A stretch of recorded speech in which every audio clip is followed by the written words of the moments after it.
it's Mike Byrnes with another video on business bests. First couple episodes we talked about maybe 40 or 50 things at a higher level and went this deep. This recording I'm going to go down just a little bit deeper, pick 4 or 5 topics and try to get in a little deeper and not super deep. But wanted to cover really some growth topics because every business wants to grow. Every business that I've ever met wants to grow. And so when you're looking at how you grow, client referrals are a big piece of that. And so based on what I do outside of the recording here, I give a lot of advice on growth and present around the country. And one of those topics is around client referrals. It's such a great way to grow your business through existing clients. But a lot of businesses just kind of let it happen. They're not so great at having a strategy, really thinking it out. And man, there are a ton of bad practices that speakers and writers, authors of books are out there promoting. And so in that presentation, I'll actually cover kind of the basics of some of the things that people should be doing to get more leads from their existing clients. But also we'll kind of go into some of those topics that you don't want to do, some of those things that you want to avoid. One thing you don't want to do is just kind of let it happen. You kind of want to really realize what's going on with an introduction. You know, in a world where we trust less and less professionals and people in general, introduction is a transfer of trust. Like, hey, you should talk to such and such. And that person saying that, your existing client saying that to someone that you don't know, is actually creating that first level of trust. And so that prospect is now interested in talking with you based on that recommendation. So we really need to maximize that and think about ways that you can be more trustworthy. I'll talk more later about positive publicity, and that is a great way to build up trust because people get to see you. Things like this, like a video, people getting to know you through whatever recordings you share is a nice way to do it. But again, those clients making that introduction is fantastic. And so how do you come up with ways to get introduced? There's really 3 ways you can get client referrals. I've oversimplified this, but one is you just wow them and let them happen. 2 is you create opportunities to get introduced. And the 3rd way is to actually create some content that can be shared. And so you can actually build up trust without even meeting somebody. So let's kind of tackle those 3. The first one, I really would want you to focus in on how do you wow them and do you wow them? One really basic thing is a client research survey. You have to do it on a scale of 1 to 10. How are we doing? And I would improve the wording on that. Then another survey question can be open-ended. So what do you like about us? And then how can we improve? Those 3 questions are pretty quick, pretty simple, and can give you a ton of valuable information. Then you can kind of get an idea of who those people are very happy. And if you do uncover some people that are unhappy, really focus on retention. And that's the number one goal when you have some issues with people leaving is forget about the client referrals, fix what's wrong before you start to try to grow. Then once you do hopefully have very happy clients, that survey work is going to allow you to map out your clients. Kind of think about the journey that they go through. So when they're a prospect, you're courting them, they're becoming aware of you. They could be really happy out of the gates, but you could kind of know, you could even survey prospects on what they think of you. Then the next stage is you convert them. So in the onboarding process, that's a really significant opportunity to wow them. And how does that process work? Do you survey them? You know, if they're coming from a competitor, they're actually comparing you at every step, especially early on in the relationship. So how are you doing? Do you ask those questions and find out what's working, what's not working?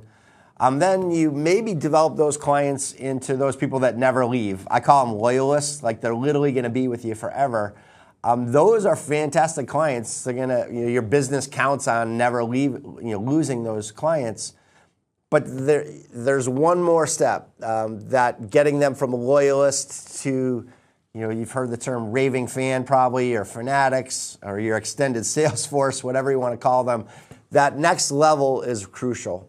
And not everyone's going to go there, but if you can figure out who does go there, then you can have a really good client referral strategy. So you can kind of identify, are there some loyalists that can make the leap and go into that raving fan category? But then that raving fan category, if someone has given you a lead in the past, you know that they're not afraid to do that in the future, as long as you have a really great relationship. So you can actually build out a strategy, an individual strategy for those people that are that extended sales force. So what are some happy client strategies? Really getting to know them better than anyone else. From a marketing perspective, I always say know your target market better than anyone else, but really know your clients. Know what motivates them, how they think, what are their activities, who are they connected with. All those different insights will allow you to come up with a unique strategy. So earlier on, I had said there's kind of 3 approaches to getting client referrals. One is to wow them. The research part can help identify if that's happening or not. Part 2 is to create opportunities to get introduced. And so this is where event marketing can be wonderful, where you actually facilitate somebody making an introduction. The easier you can do that for that raving fan, the more likely they're going to have some connections for you. One of the things that you're going to want to think about is to get them to make those introductions, what do they want to do? And from an event marketing standpoint, I could talk a whole another hour on this, but there's really kind of 4 categories that you want to think about. In the industry, education, education outside the industry. There's a lifestyle category, which could be your wine tastings, your food tastings, your sporting events, theater, all those types of things. And then the 4th category is philanthropy. And so sometimes those things can cross over, and you can be an industry thought leader talking up on the stage, but you could also tie it into philanthropy. A golf event might be another example of how you could cross things. So you take that lifestyle thing that's fun, the activity would be golf, and you do a little fundraiser, and now you're tying in charity. So for a philanthropic person, they would love to bring people to something that they care about, and so that's a wonderful way to get introduced. And by the way, if you're in charge of that philanthropic event, it's going to be another way of building trust and getting client referrals. Some of the worst practices out there, and there are hundreds of them, but I actually have heard about people that will leave their clients in the office and say, hey, here's a piece of paper. While I'm going to get something off the copier, can you write down 3 names of people that you can introduce me to? And they leave for 2 minutes just to leave the room, and then they come back and they're expecting names on the piece of paper. Like, how crazy is that idea that it just forces the relationship to be so awkward and uncomfortable? There are tons of those. Something even a little less salesy, but here's 10 of my business cards. Go pass these out to people that you know. Never put that burden on your clients of being in a situation where they have to be selling you and making it better for you. So it's not about me when asking for referrals. And so some of the things that I present on and consult on are, how do you word that better, and how do you come up with a script for your clients? The reality is you're going to try to go into what you like to do. And most likely, the clients that I work with, they're good people and they want to help their clients. So how do you tap into that part where you really just want to help people? And that's where you work on the wording, and the wording is that much better when you switch it around to I'd hate to see people going through some of those problems that you've had to go through on your own. I would love to be out there and help them. So if you know anybody that I can help, like I helped you, please don't be afraid to introduce them. It's a slightly different technique, and there's more to it, but if you can change that conversation to not about, can you help me get business, to more, how can I help you help others? You're actually although you're trying to grow your business, you're actually giving them an added service by trying to help others that they know. A couple last thoughts on this topic are, what are those things that you do to really wow your clients? There are hundreds of these things or thousands of these really exciting ideas. One is, again, is knowing your clients better than anyone else. So in an industry where you want to thank them, I always say it's just like if you had kids or grandkids, you want to reinforce positive behavior. Well, guess what? If someone gave you a referral, you really should be wowing them with a thank you process. So do you send them a handwritten card? That's the bare minimum of what you should do. Do you send them a personalized video email? And there's services to do this so you do not have to record a big chunky 20 megabyte file. You can then send them something that has a lot of emotion and really makes them feel like, hey, this means so much to me. I'm so honored that you would make an introduction. But then on the gifts side, with whatever the regulators and compliance will allow you to do, give them something that means a lot. For really wealthy people, they don't need another tchotchke, another thing with your company brand on it. But they really want something that just kind of shows that you care. So of the 1,000 gifts that you could give, or I should say thousands and thousands of gifts you could give, really know them. What's going to really wow them when they get this gift? For example, if a client just had a parent that passed away from a certain disease, you can write them the handwritten card and say, hey, by the way, it meant so much to me that you gave me that lead. I just want to let you know I made a donation to such and such association or a charity, whatever it might be. You don't even have to put the dollar amount in. If it's sizable, maybe you do put it in there. But wow, like that means a lot to me because as a client, you know who I am, you know what I care about, you know how important it was to me to lose my significant other or whatever it might have been, that person that was close to me, due to that ailment or disease or whatever. So little techniques like that can get these clients to be just wowed, and you'll really do well on that thing. The client referrals is really a word of mouth strategy. So what do you do there to make them want to rave about you? Lastly, don't have a lot of time to get into it at this point, but what do you do from a content standpoint that your clients are going to share? It's just another way to get introduced virtually before they ever meet you in person. And sometimes you'll know that you can convert a client and they can become a client, I should say, before you even hire them. So like they come into your office, they already want to hire you. And that's where a really good digital marketing strategy can help. And so I want to get into a second topic, which is about getting leads from strategic alliances. I'm a big believer in having this ecosystem and making it very friendly. They don't have to be official partners where you're a business partner and you're a part owner or anything like that. But you can just do that. You scratch my back, I scratch yours, and exchange leads. What we see from working with clients is a lot of times they give out more leads than they get. So part one of this advice is to really sit down with who are those lead sources that you want to get leads from. Who do you give leads out? Is it balanced? Is it not balanced? Is there an opportunity to get to know why it's not balanced? Are they working with 12 other professionals that do the exact same thing as you?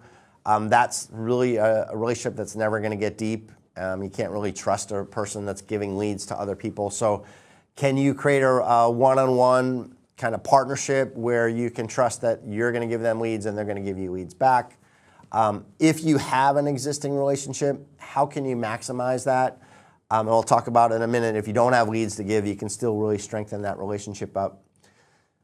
Part two of that, creating the leads from outside groups, is starting to look at who can give you leads that are unique to your industry that no one's really thought about before. And again, that goes back to your target market. So if you look at someone that's really unique, what are they going through? What's that process that they are struggling with? What are those unique solutions that they need?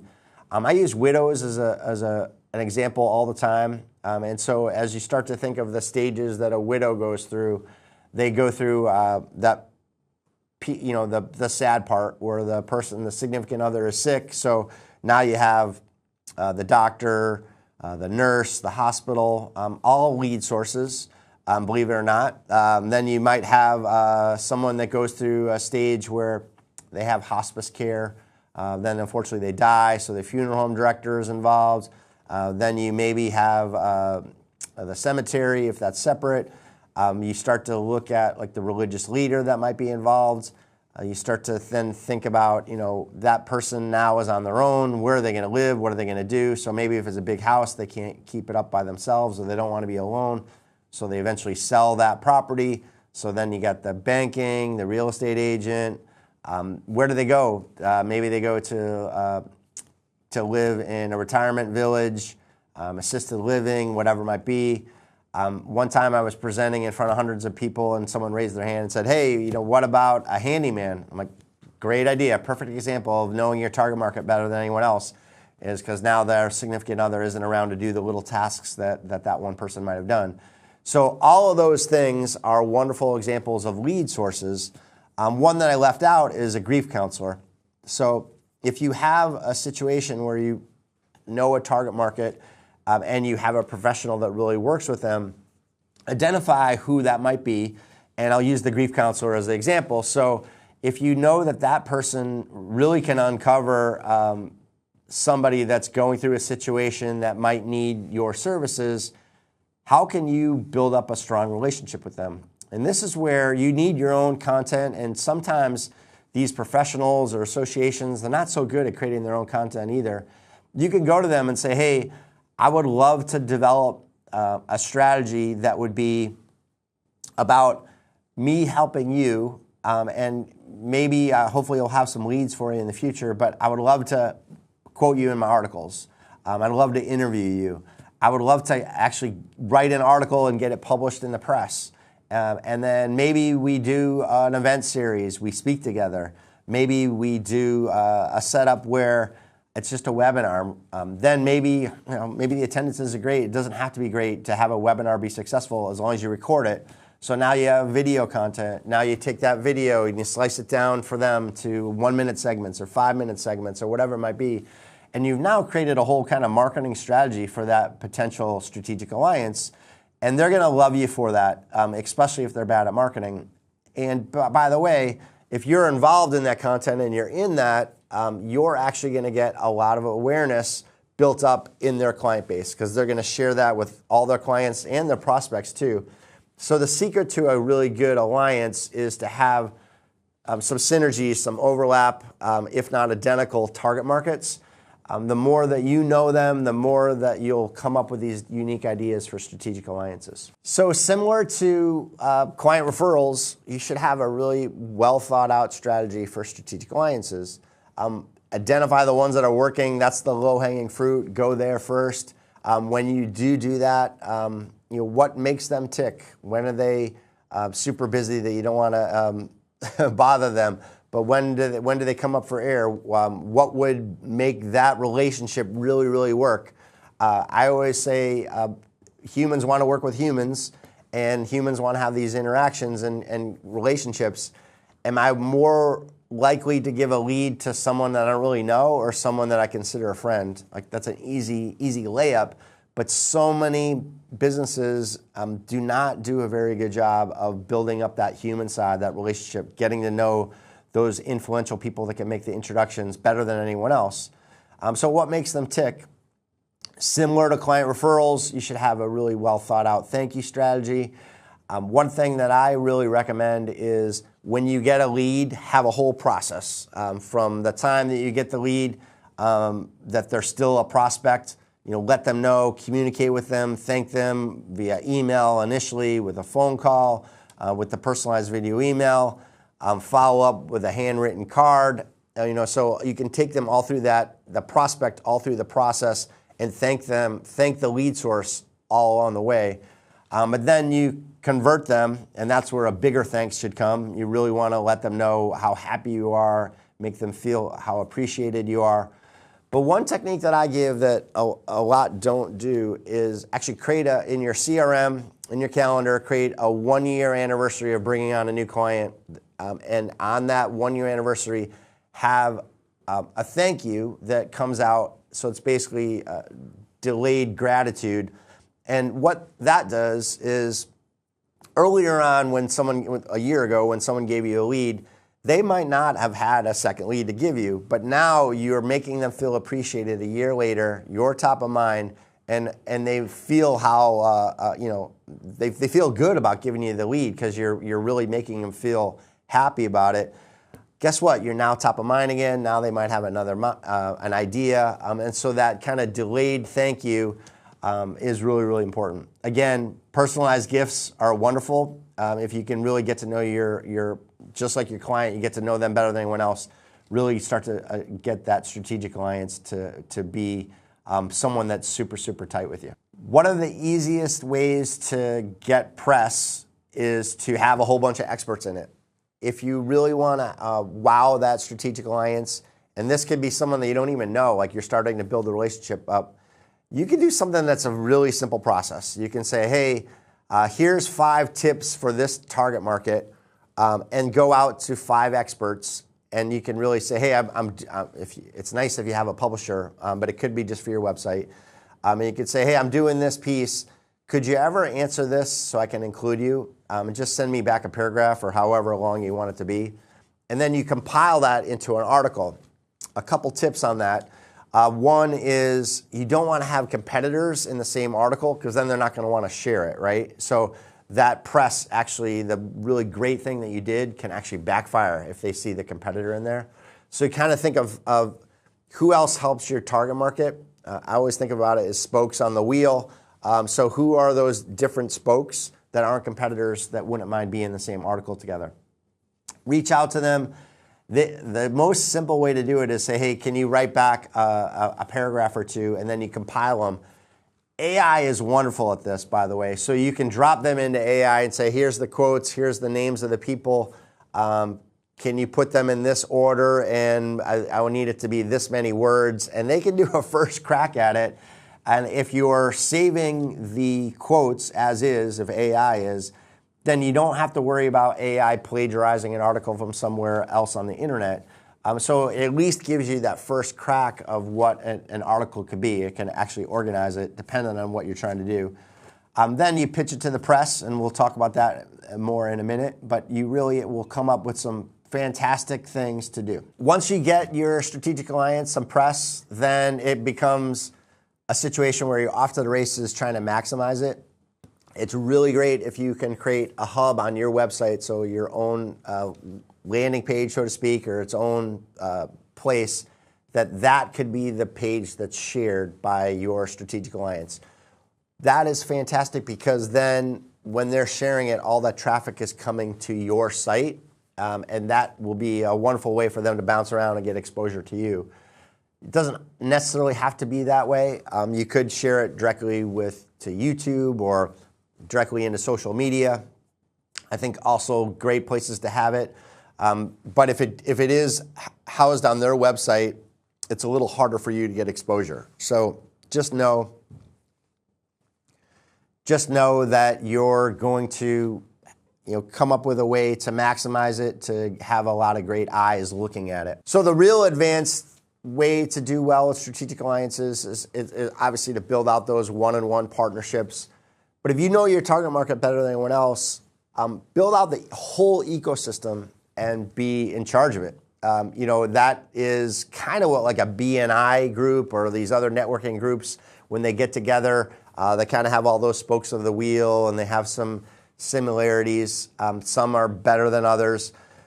But how great is it if you create that team yourself? For a financial advisor, it might be they have the accountant, the attorney. Let's say the target market's a business owner. They might have a banker, a real estate person, some people that do some physical labor around buildings or landlord type of services. And so on. You can try to build that out. Just like I talked about widows, I gave a whole bunch of examples of the process that a widow goes through. That's another example of creating all those spokes on the wheel.